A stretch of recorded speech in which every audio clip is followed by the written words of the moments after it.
It is a pleasure to be here today to share with you some thoughts about the specialty of physical and rehabilitation medicine, consider the past of the specialty, discuss some of the present situations or issues, and also, of course, consider the future of the specialty.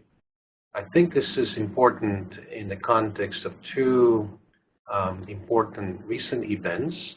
One of them is the anniversary of the International Society of Physical and Rehabilitation Medicine. And the other one is the celebration of the Day of Persons with Disabilities, sponsored by the World Health Organization. The slide illustrates how we usually feel when we're trying to explore new territory. This is probably how many of the founders of the specialty felt many years ago when they were trying to put together the knowledge and skill set that are needed to deliver or practice rehabilitation as a medical specialty. This is also an important occasion where we actually have to consider what is the identity, what is the nature of what we do. The issue of disability, of course, is not new to the world, to humankind. Disability is a human experience that contributes to human diversity. From my point of view, the specialty of physical and rehabilitation medicine is the only specialty whose main purpose is to understand disability and to develop interventions to reduce the consequences of illness, disease, trauma. And I believe that a better understanding of disability has led to changes in our medical specialty. Of course, very recently, the WHO published this World Report on Disability that is a landmark publication because it provides a context for the issue of disability around the world. And it is interesting to point out that the preface of this report was written by Stephen Hawking, who doesn't really need an introduction. Our specialty has some core values that, from my point of view, have not changed over the years. And these are the 6 core values that I can identify with our medical specialty. Number 1 is that enhancing function and independence is as important as finding a cure or improving disease. Also, physical agents that include exercise can be as important as chemical agents. Caregivers include not only the physicians or professionals, healthcare providers, but also patients themselves, their families and friends. Patient care is typically provided by a rehabilitation team. Our specialty has an obligation to change the patient, but also the environment and the community. And that one of the most important roles of our profession is to be active in terms of social advocacy. Now, a profession and a medical specialty need to be defined. And I think it is important to consider our past and kind of answer the question, have we the specialized knowledge that is needed to identify a profession? And do we have the scientific base, knowledge base, to justify the existence of our medical specialty? So let's take one at a time. What is the knowledge base that is supporting our specialty? Here is an example of how our knowledge base has changed in a very dramatic and positive way in the last 200 years. So here is a brief account of how one of the most powerful men of the 17th century, Charles II of England, was treated after he had a mild stroke in 1685. Clearly, at the time, he was being treated by the best physicians in the country. Yet the treatments were some interventions that we would not consider appropriate nowadays. Bleeding, inducing vomiting with purgatives, enemas, sneezing power, forcing to drink various potions. All of these actually resulted in his death. And it is clear that we would not consider any of these treatments a standard of care for stroke survivors. So just a quick consideration of how we treat stroke survivors today can be a nice demonstration of the progress we have made in the last 200 years. Now, are we in a situation where research is generating new information that would support the practice of physical and rehabilitation medicine? If you do a quick search in PubMed, you'll see a dramatic increase in the number of publications using the term physical medicine and rehabilitation as a search term. Again, a dramatic increase in number of publications registered in PubMed.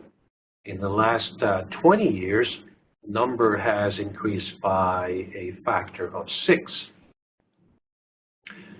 One of the elements of our specialty is the use of exercise or physical activity to promote health, but also to promote recovery from injury or illness.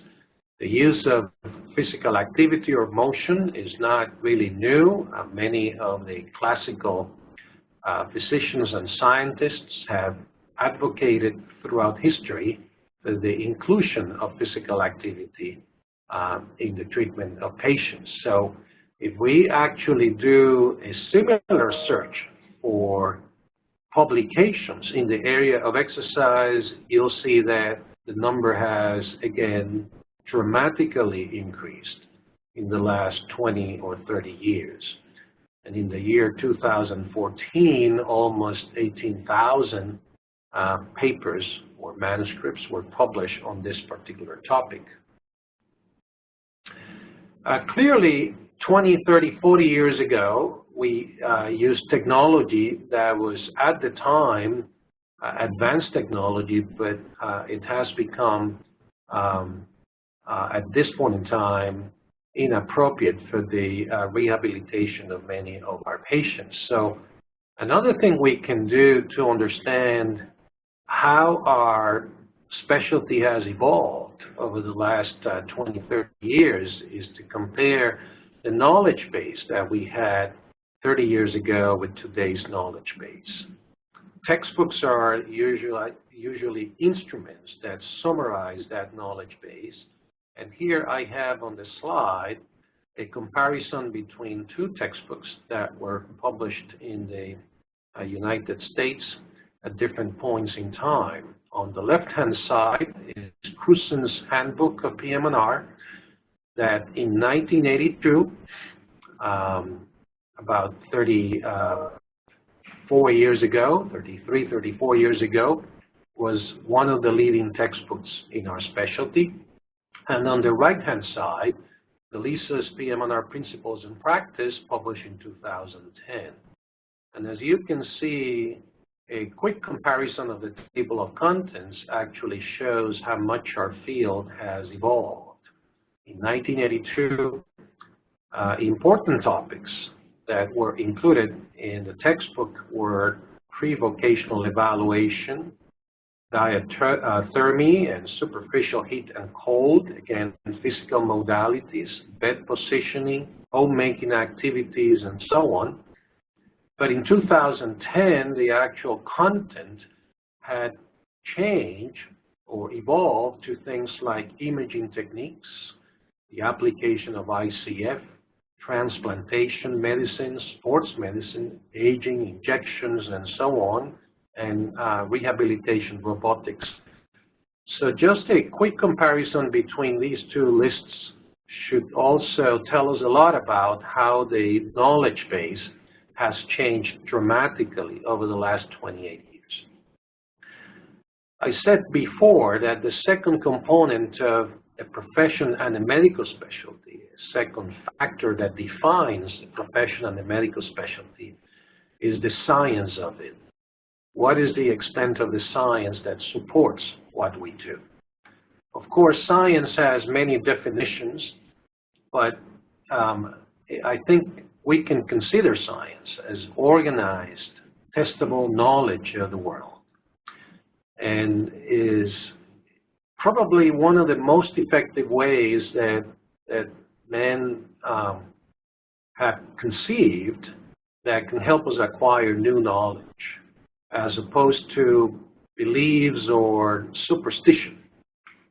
So the question really is, can we consider our specialty to have this scientific background that is needed, or support that is needed? So let's evaluate what is the quantity and quality of the research in our specialty at this point in time, and can we be satisfied with it? The elements of research capacity have been defined by authors. These are essentially the components of a research system that are needed in order to generate the new knowledge. And of course, that includes, the list includes researchers, a culture and environment that promotes research, funding mechanisms, partnerships so we can work with others, and also metrics that we can use to track our progress. I would argue that many of these elements of research capacity are much more stronger today than 10, 20 years ago. Another way of looking at the quantity and quality of research is the context of what's being called the clinical and translational research continuum. So this is a model that is intended to show how new knowledge is produced at different levels of care, at different levels of research, at different levels of investigation. And as you can see, basic research can generate knowledge that can be translated into human clinical research or clinical trials, for example, then to practice-based research, and then to hopefully something that will impact the health of the population. Please note that the arrows point in both directions. So the model implies that new knowledge can be generated by the conception of ideas at any of these four levels, and that the research itself can actually move in different directions. Now, one of the most important elements of this continuum is the clinical trials.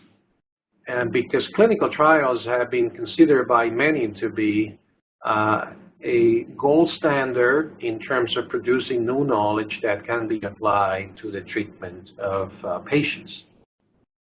So one of the questions that I would like to address is, how are we in physical and rehabilitation doing in terms of clinical trials? Here's one example of the number of clinical trials that are being conducted across the world. These clinical trials are registered in a website or database that's called clinicaltrials.gov. And this image actually shows the trials that were active on March in 2015, this year. And as you can see, there were approximately 185,000 trials being conducted in 187 countries. Now, these are all trials together. Now, if we did this search using the term rehabilitation, you would find approximately 4,000 clinical trials registered in this particular database.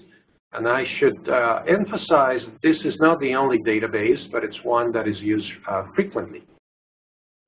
As you can see, many clinical trials are being conducted in North America, Europe, and Asia. Now, if you search using physical and rehabilitation medicine, or rehabilitation medicine, then you'll see that the number is about 1,350 clinical trials. Now, the question really should be, are we making progress? These numbers, do the numbers represent a significant advancement or change? And that's what I'm trying to illustrate with this particular slide. As you can see, in the last 5 or 6 years, the number of clinical trials has increased dramatically in both categories. For example, if you look at the rehabilitation category, between 2010 and 2015, the number increased by more than twofold. In the rehabilitation medicine category, the number actually doubled between 2010 and 2015. So it appears that we're conducting more of the research investigations that generate what a lot of investigators consider to be knowledge that is gold standard, knowledge that can be applied in a clinical setting with a certain level of confidence and trust in the data. Now, this is why we have actually published in the American Journal of Physical Medicine and Rehabilitation, and other journals have also published special issues highlighting clinical trials in rehabilitation medicine. This is the issue that came out in the month of October 2015. We can compare the number of clinical trials in rehabilitation medicine with other specialties like neurosurgery, neurology, orthopedics, and with other areas of research such as pain and spasticity. And as you can see, if we go by the numbers in March 2015, we had almost a double number of clinical trials in rehab medicine compared to neurosurgery, very close to neurology, less than orthopedics, and of course pain that covers not only rehab but other aspects as a huge number. The point is that I think we are making significant progress in trying to be at the same level that other medical specialties are in terms of the conduct of clinical trials. Now, a second important question is whether the quality of the trials is also improving or not. And here we don't have a lot of data, but there are some papers that have been published in the last 10, 15 years that have looked at indicators of quality of the research. For example, in one category we have the reporting of the sample size calculations that is considered to be an important component of a clinical trial and many other study designs. And as you can see, the number of papers published in rehabilitation medicine that reported sample size calculations increased from 3.4% in 1998 to 57% in 2008. Now, this also means that we have a significant opportunity for improvement, because this number, 57.3%, means that approximately 43% of the manuscripts did not report sample size calculations. A similar analysis can be done if you consider the reporting or the definition of the primary outcome. In addition to that, if you review, for example, the top 5 journals in our field, you can see that the number of randomized clinical trials has increased dramatically in the last 20, 25 years. The reporting of blinding also increased to 85% in 2010. Again, another indicator of quality of reporting. And the specific reporting of key persons blinded was also very high, close to 80%. So I think that we can look at these data and conclude that we are making significant progress in terms of quantity and quality of research in rehab medicine, but that we have an opportunity to improve even more. Now, it is important to note that the amount of information that is being published in many fields increases tremendously, has increased tremendously in the last decades. And that is also true in rehabilitation medicine. Now, if we want to consider the doubling time in years of human knowledge, here is an interesting table showing that, for example, in genetics, the doubling time is about 32 years.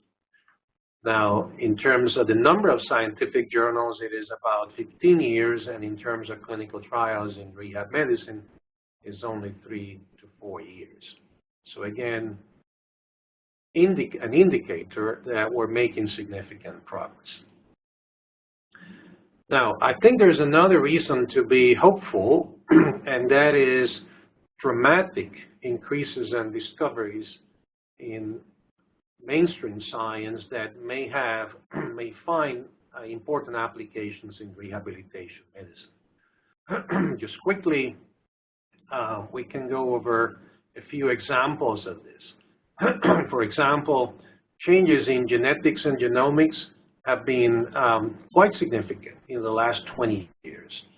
And we now know, for example, that some particular individual genes in this, on this slide, highlighted with the red arrows, are genes that determine the actual potential benefit of exercise on individuals that have a high level of exercise or habitual physical activity.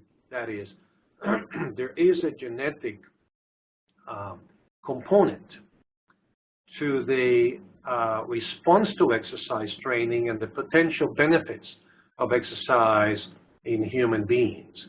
Now, because exercise is a core intervention in rehabilitation medicine, this is an important finding because it can help us understand exactly how can exercise benefit some of our patients. And in addition to that, it may explain why some of our patients do not respond as well to exercise interventions. A second important significant change in science, of course, relates to the to stem cells and the idea that we could potentially replace damaged tissue that is diseased or traumatized by the injection or with the injection of stem cells. Clearly, some of these interventions have not made it to clinical practice and are being tested in experimental protocols. But the point is that this has tremendous potential in the rehabilitation world because it may help us deal with the fact that many of our patients have lost tissues that cannot be replaced or regenerate with standard rehabilitation approaches.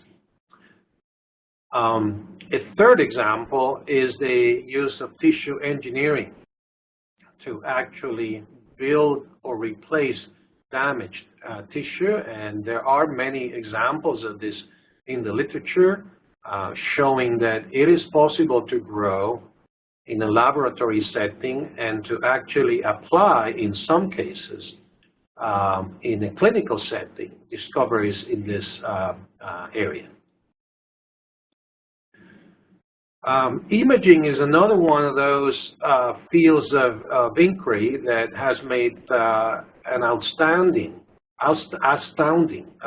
progress in the last 20, 30 years. On the left-hand side of the slide, you see a classical drawing by Santiago Ramón y Cajal, a famous Spanish a neuroscientist, and on the right-hand side, the use of modern technology to actually identify tracks in the central nervous system that influence mobility and so on. The use of robots and other similar technologies, of course, has seen an explosion in the last 20 years.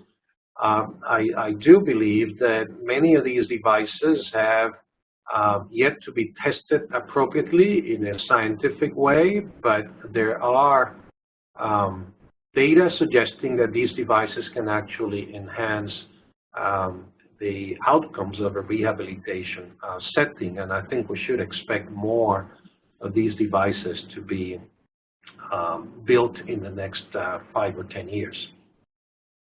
The use of virtual reality, part of that explosion in technology, has also been shown to be useful and effective in a rehabilitation setting, and we should probably take more advantage of this in the future. So I think that we may actually be in a situation now and in the next 5 or 10 years where a patient that may have had a stroke resulting in significant damage and loss of neural tissue in the brain, perhaps we can address this particular rehabilitation challenge in different ways. And one of them, maybe in the future, is to simply replace the tissue that has been damaged. And this may be one of the potential applications of stem cells. Another alternative is to simply train the healthy tissue to take over the function that has been lost. And of course, some of this is done in rehabilitation settings, and this is one of the applications of the technology that I referred to in the previous slide. And finally, if the situation is such that we cannot replace the damaged tissue or train the healthy tissue to take over the function, then we can again use new technologies to replace the function that has been lost. So another element of this conversation about past, present, and future is the relevance of rehabilitation medicine at the international level. And this is why the International Society of PRM has been making significant progress and disseminating the value of rehabilitation medicine around the world. We had this year in Berlin, Germany, the 9th World Congress of ISPRM, very successful from a scientific point of view, and very telling because the attendance, the level of scientific discussion, the quality of the presentations, the interest of the participants actually is another sign that we're making significant progress and that there is a bright future for rehabilitation medicine ahead of us. We actually have active national societies in all continents of the world, and hopefully in the future we will increase the number of national societies that become members of ISPRM. One of the interesting services that ISPRM provides to its members is the Web of Journals that is available for free on the website, our ISPRM website, for those that are individual members, and for those who are members of their national societies that are in turn members of ISPRM. We have, at this point in time, 7 journals that are members of this Web of Journals. Rehab in Review in the US, the Portuguese Journal, the French Journal, the European Journal of PRM, the Chinese Journal, and the Korean Journal. And we also have the Journal of Rehabilitation Medicine that is currently the official journal of ISPRM. The content of these journals is available for members of ISPRM, again, with the simple use of a password. And this is one of the ways that ISPRM is trying to serve its membership, providing high-quality access to high-quality journals published around the world. The next World Congress of ISPRM will take place in Kuala Lumpur, Malaysia, and I'd like to take this opportunity to invite all of you to attend from May 29th to June the 2nd, 2016. Now, to conclude, I'd like to highlight one important challenge that I consider to be quite special and particular, and that is aging of the world. Not only aging of the individuals, but also aging of societies. To define aging is a difficult challenge. There are many definitions, and it is not easy to find consensus. However, if you look at this particular slide and compare the picture on the left with the picture on the right, whatever happens in between these two pictures is what we consider to be aging. In a very brief statement, I would say aging is the sum of all changes with the passage of time. Now, why is this important? It is important because in many countries around the world, the percentage of people in this age group is increasing dramatically.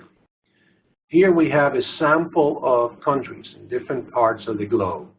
And as you can see, in all cases, the number of people in this age group, over 65 or 65 and over, will increase dramatically between 2010 and 2050. For example, in Japan, the number will increase to almost 40%. In Brazil, to almost 22%. Russia to 20.5%. So this is a dramatic change, demographic change, that will have a significant impact on the practice of rehabilitation medicine. And I think not only a challenge, but also an opportunity for our medical specialty.